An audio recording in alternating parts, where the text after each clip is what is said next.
In dem heutigen Video freue ich mich, euch einen flüssigen Sauerteig mit dem Brotliebling Sauerteigglas zu zeigen. Beim Equipment dazu ist nicht nur das Glas, sondern auch dieser praktische Teigspatel. Der lässt sich super einfach auseinanderbauen, schön nachhaltig mit dem Holzgriff. Dazu gibt es, ganz wichtig, die Temperaturanzeige, weil bei den meisten ist wirklich das Problem die Temperatur. Und so ein Maßband zeige ich euch aber gleich nochmal. Erst einmal gebe ich das Mehl in das Glas. Das sind jetzt bei mir 50 Gramm Mehl. Ich habe hier Einkorn Vollkornmehl verwendet. Jedes andere Mehl geht auch. Dinkel, Weizen, Roggen, glutenfrei oder auch Pseudogetreide wie Reismehl, Kokosmehl, was immer ihr möchtet. Ihr könnt aus jedem Mehl Sauerteig machen. Lasst euch da nicht ins Boxhorn jagen oder euch irgendeinen Quatsch erzählen. Das klappt. Ich habe jetzt dieses Urkornmehl genommen. Das hat ein ganz tolles Aroma und auch für diejenigen, die Gluten nicht vertragen, sollen Urkornmehle sehr gut sein. Also, testet das aus und schreibt mir mal in die Kommentare, mit welchem Mehl ihr das ausprobiert. Ich habe zu den 50 Gramm Mehl noch 100 Gramm Wasser gegeben. Solltet ihr kein Vollkornmehl verwenden, kann es sein, dass es ein bisschen flüssiger bei euch ist. Nicht wundern, ich empfehle aber tatsächlich die Verwendung von Vollkornmehl, weil das einfach ein bisschen mehr Inhalts- und Nährstoffe hat. So, den Rand kurz sauber gewischt. Jetzt kann ich mich entscheiden, welchen Deckel ich verwende.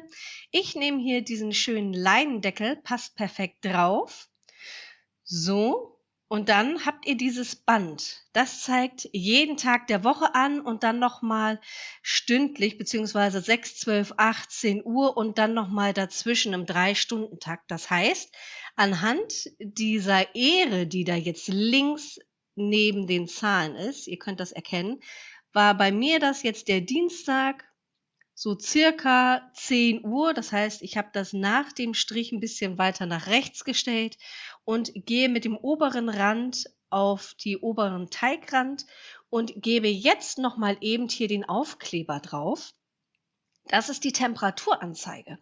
Und ich weiß tatsächlich aus Erfahrung, wenn es bei der Herstellung von Hefe und Sauerteig zu Problemen kommt, dann liegt es meistens entweder an unsauberer Arbeit, aber vor allem an der Temperatur. Also ich kann euch das wirklich empfehlen, dieses Glas mal auszuprobieren, weil der euch immer anzeigt, welche Temperatur da jetzt gerade ist, falls ihr kein extra Thermometer wie ich kaufen wollt. So, und dann macht ihr den Kleber ab, klebt das drauf, wenn möglich relativ gerade. So, und das ist auch wasserfest. Also ich würde das Glas nicht in die Spülmaschine geben, sondern wascht es immer eben per Hand ab und der Aufkleber verträgt das eben mit Hand abgespült zu werden. Und das Ganze lasse ich jetzt bei Zimmertemperatur stehen. Bei mir sind es zwischen 26 und 28 Grad. Ihr wisst ja, bei mir ist es immer warm. Ansonsten kann ich euch den Backofen mit eingeschaltetem Licht oder einen Gärautomaten empfehlen. Ich verlinke euch alles natürlich auch unten in der Beschreibung und auch nochmal die Mengenangaben. So, und nach 12 Stunden Ruhezeit sieht das Ganze so aus. Die Flüssigkeit hat sich oben abgesetzt. Es ist ein bisschen verfärbt durch das Mehl. Da nicht wundern, das ist normal. Es riecht auch noch überhaupt nicht nach einem Sauerteig, sondern es riecht nach einem Mehl-Wasser-Gemisch. Normalerweise ist so eine dunkle Verfärbung auch immer ein Zeichen, dass die Kulturen Hunger haben. Trotzdem nach den 12 Stunden noch nicht füttern, wartet noch eben erst ab. So, den Rand wieder schön sauber machen, einmal kurz ordentlich alles durchmengen. So, wichtig ist auch immer, dass der Teiglöffel vorher noch mal eben sauber gemacht wurde. Und schon gucken wir mal, ja, jetzt müssen wir natürlich die Zeit setzen, wann wir das gemacht haben. Die Uhrzeit, es ist noch Dienstag gewesen, also ich habe morgens angefangen, das ist jetzt der Abend. Ich setze den Deckel wieder drauf und lasse das Ganze wieder bei 12 Stunden Zimmertemperatur stehen. So, und wow, guckt euch das mal an. Wahnsinn, am zweiten Tag sieht es schon so gut aus. Ja, Mission beendet? Nein, noch nicht ganz. Er riecht noch gar nicht säuerlich, aber das ist schon ein gutes Zeichen. Das heißt, die Hefen und die Mikroorganismen fangen langsam an zu arbeiten, vor allem die Hefen. Das ist ja mal der Grund, warum die Teige aufgehen. Also füttern wir unseren kleinen frischen Kerl hier, damit er wieder weiter wachsen kann. Ich gebe jetzt nach diesen 12 Stunden 50 Gramm Mehl und 100 Gramm Wasser zu und wir sind schon bei Schritt 3. Ich hatte euch ja gesagt, es dauert nur 5 Schritte und schon habt ihr euren eigenen Sauerteig und ihr seht, es ist wirklich so einfach. Das kann man mal eben so nebenbei machen. Viele machen sich viel zu viel Stress. Die messen die Temperatur vom Wasser und vom Mehl und macht euch das nicht so kompliziert.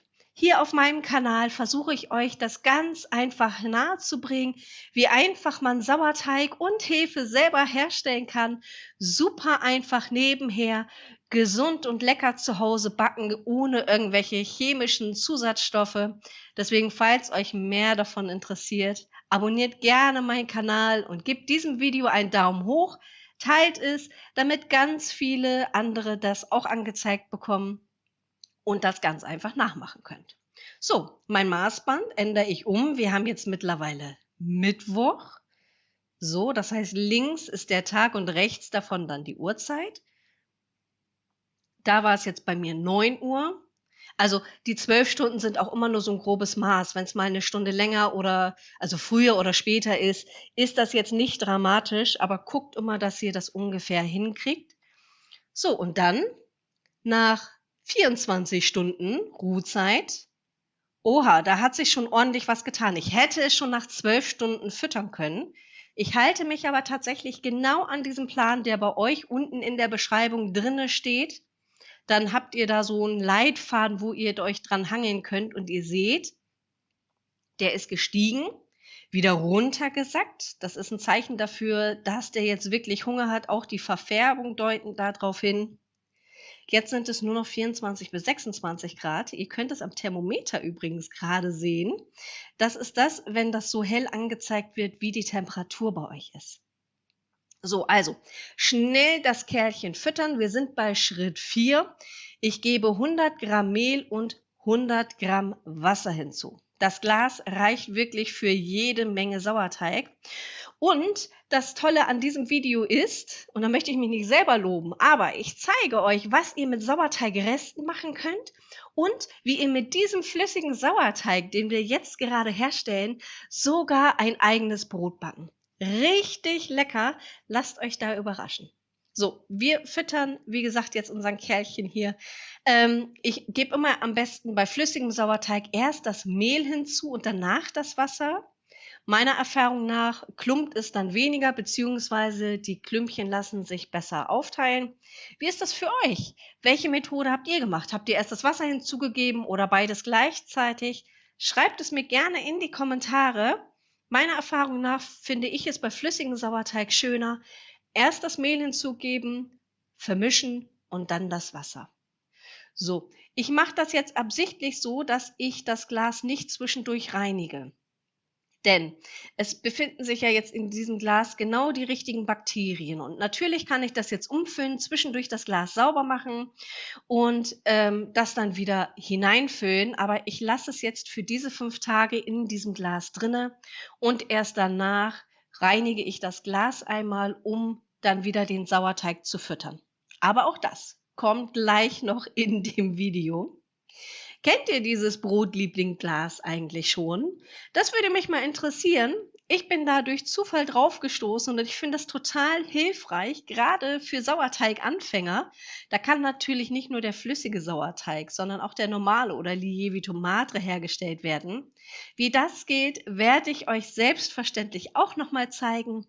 Doch ich wollte euch diesen flüssigen Sauerteig als erstes ans Herz legen, denn vor allem die Franzosen arbeiten da sehr gerne mit und backen damit zum Beispiel ihr Provence-Baguette.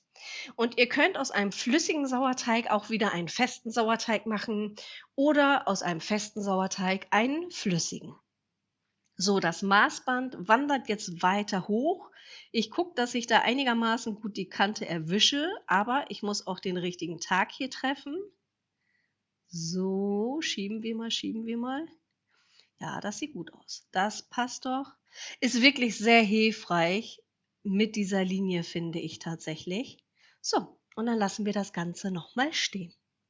Wir waren ja jetzt bei Schritt 4 Und dann kann es tatsächlich sein, dass sich nach 12 Stunden nicht sofort was tut. Dann lasst es ruhig noch mal 'n halben weiteren Tag stehen, bis sich so Bläschen entwickelt haben. Denn wir haben den Sauerteig jetzt noch flüssiger gemacht. Dadurch steigt er nicht mehr so extrem. Und das ist die Herausforderung bei flüssigem Sauerteig. Dadurch, dass er so flüssig ist, kann das Kohlendioxid, was entsteht, gleich entweichen und deswegen steigt er nicht so stark wie jetzt bei einem festen Sauerteig oder einem festeren Sauerteig oder auch zum Beispiel einen ganz festen wie bei dem Lievito Madre. Und da ist es wichtig, dass ihr einfach auf die Blasenentwicklung an den Seiten im Glas und auch vor allem oben nochmal guckt, wie das ist, denn das ist dann tatsächlich ausschlaggebend und selbstverständlich auch nochmal der Geruch. So, jetzt wird das Glas ein bisschen voll. Schritt 5 wird schwierig, wenn ich jetzt nochmal 100 Gramm Mehl und 100 Gramm Wasser hinzugebe. Deswegen fülle ich mir hier das so ab, dass ich nur noch 200 Milliliter hier habe. Hier könnt ihr sehen. Und was wir mit dem Rest machen, zeige ich euch ganz zum Schluss. Hier füttere ich jetzt erstmal wieder mit 100 Gramm Mehl und 100 Gramm Wasser. Ihr könnt auch theoretisch jedes Mal ein anderes Mehl verwenden. Die meisten Bäcker sind dafür, dass ein Sauerteig immer sehr rein ist und immer nur aus einem bestimmten Mehl besteht. Theoretisch könnt ihr ihn aber auch einmal mit Weizenmehl, dann mit Dinkel, dann mit Roggen, dann mit Einkorn, dann mit Emmer, mit was für Mehl auch immer füttern. Dem Sauerteig und den Mikroorganismen ist das egal, solange sie Mehl bekommen, was sie dann verstoffwechseln können. Deswegen die meisten machen sich da wirklich einen großen Stress, weil es auch sehr schwierig ist, im Internet einfache Anleitungen zu finden. Das war bei mir auch so. Ich wollte jahrelang Sauerteig ausprobieren und habe mich nicht getraut, weil die Anleitung immer so kompliziert ist, meiner Meinung nach. Sie haben aber auch tatsächlich ihre Berechtigung.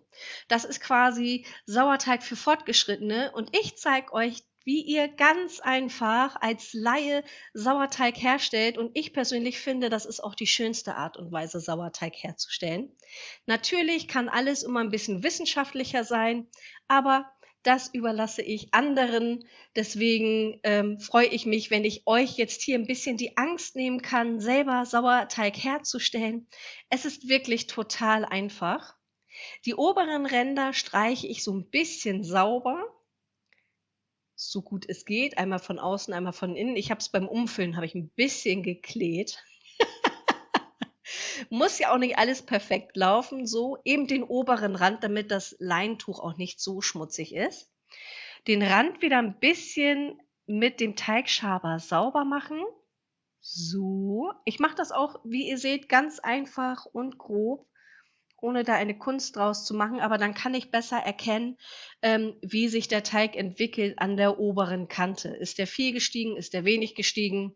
Aber wie gesagt, beim flüssigen Sauerteig wird da immer nicht so viel passieren wie beim zweiten Tag, den ihr gesehen habt, denn da war er ja noch recht fest. So, und auch hier wieder mein kleines Maßband, das hilft mir jetzt. Das finde ich wirklich total praktisch. Also ihr müsst es nicht nutzen, aber ich finde, das ist eine super Idee, weil man manchmal im Alltag das wirklich vergisst. So, und dann habe ich vergessen, guckt mal, da ist vorne noch eine Folie dran. Die bitte gerne abmachen. So, und ich habe das Glas jetzt sauber gespült und jetzt zeige ich euch, wie ihr den Sauerteig füttert. Dafür gebe ich jetzt einfach 2 Esslöffel hier hinein, gebe dann ungefähr 200 Milliliter von meinem fertigen Sauerteig hinzu. Und jetzt mache ich das absichtlich so, dass ich den nicht weiter flüssig führe, sondern ich möchte euch zeigen, wie stark dieser Sauerteig nach der ersten Herstellung nach 5 Tagen ist. Und wie sich dieser Sauerteig entwickelt, das zeige ich euch beim nächsten Video zum Einkorn-Vollkornbrot mit diesem Sauerteig. Oder entscheidet ihr euch dafür zu sehen, was ihr mit Resten von dem Sauerteig macht, dann klickt hier auf das Cracker-Video. Wir sehen uns gleich wieder.